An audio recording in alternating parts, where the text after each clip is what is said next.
Okay, I'm gonna call the meeting to order. Please, Recording in progress. please stand for the pledge of allegiance. I pledge allegiance to the flag of the United States of America and to the republic for which it stands, one nation, under God, indivisible, with liberty and justice for all.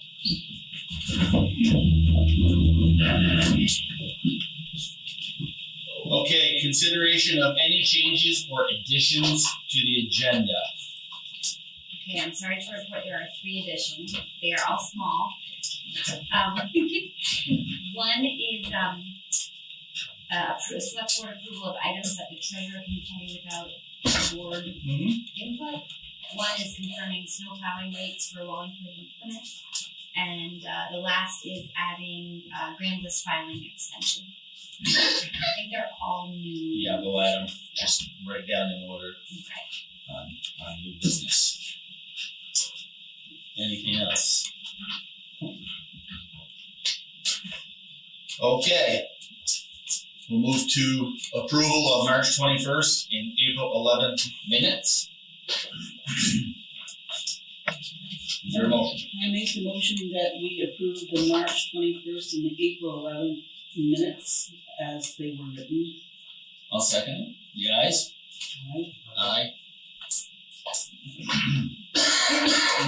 Okay, moving to reports, highway and transfer station update. Just GM Tree Tech is coming next week. I got about 15 trees that need to come down. He was hoping to do it this week, but I guess we had a lot of rain last week, so we got bumped back a week. So, grading, we started grading again. Hopefully, this will be for a while. I know there's still a lot of potholes, but we're getting there. Ditching, we start ditching here probably next week too.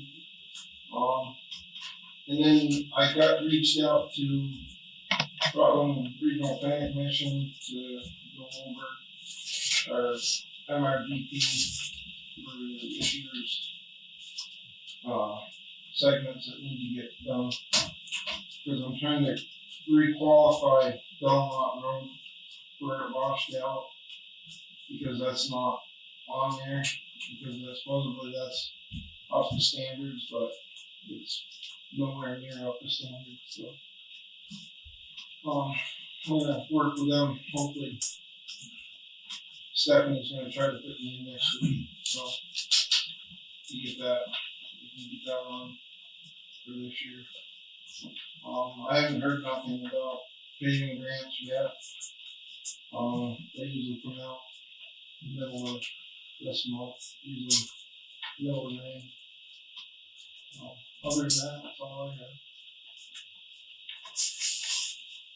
And the electronics up at the transfer station, if people have electronics, if they can please hold off just for a little bit longer. I called last week, or not last week, the week before, to get them to come to empty that because it's overfull. So people have electronics, if they can just hold off for a couple of weeks, it would be greatly appreciated.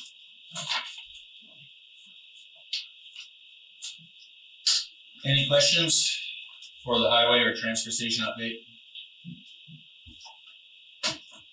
Thank you, Clinton. We'll move on to treasurer's monthly income and expense report. So we'll actually start on the balance sheet, just to note that we are still in a good cash position that we put towards the last 2 months of the year. We got our final state education payment amount payment, and they finished the calculation. So we'll pay that in June 1st, let's do. But no real major movement otherwise in cash position. And I'll say, just as a note, I got to go to my first training as treasurer, which was helpful to do. So thank the town for being a member of the association that provides that. And overall, again, pretty minimal activity in the month of April. We had some work around the town office at a nice propane meeting, nothing. 2 dog licenses came in after that mailing. We did the only other thing that's really of note, we did finally receive a special state grant for it was one of the road projects that we have been waiting on. But I'm not even sure of the details of it because it was filed previously. But the cash came in. And Was that for branch work? yeah, it was in emergency. And we've now finished officially our winter road season, so that number is the final number there for labor, which did go over for the year, but we knew that last month. And we're now back into summer labor going forward for that year. And we did not get our bill for the transfer station, so I don't have an update to report on for transfer station expenses this month.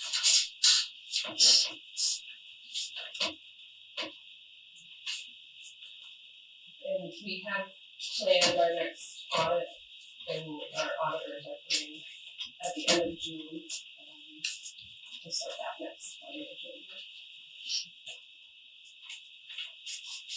Which is 2022. It's 2022, that's That might be the last one we have. that was the last one on this. Yes, no, there'll be one more. One more, okay.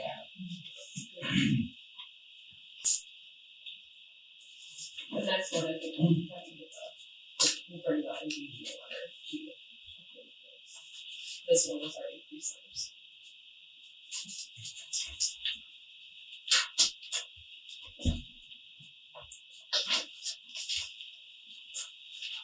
Any questions?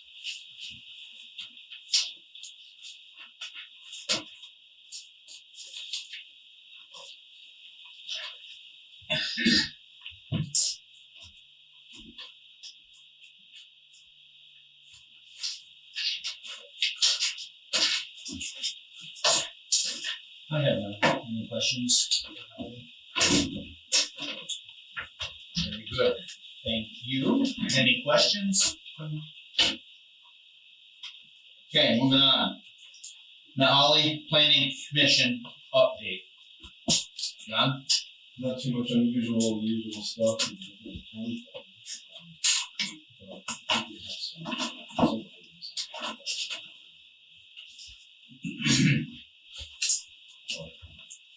Yeah, we got the appointment of the administrative office. Second page.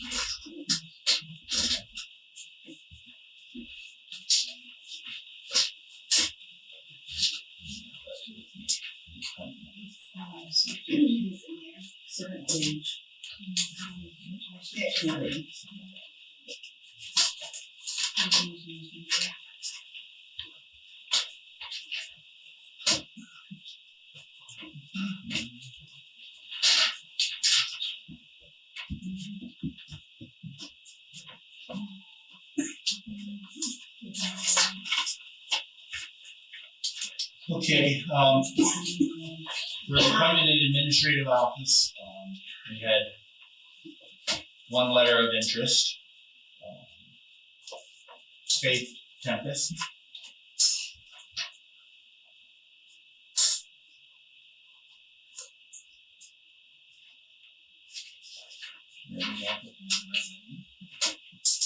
Is there a motion? Make a motion to appoint Faith Tempest as the new administrative officer. I'll second that. Your ayes? Aye. Aye. Congratulations.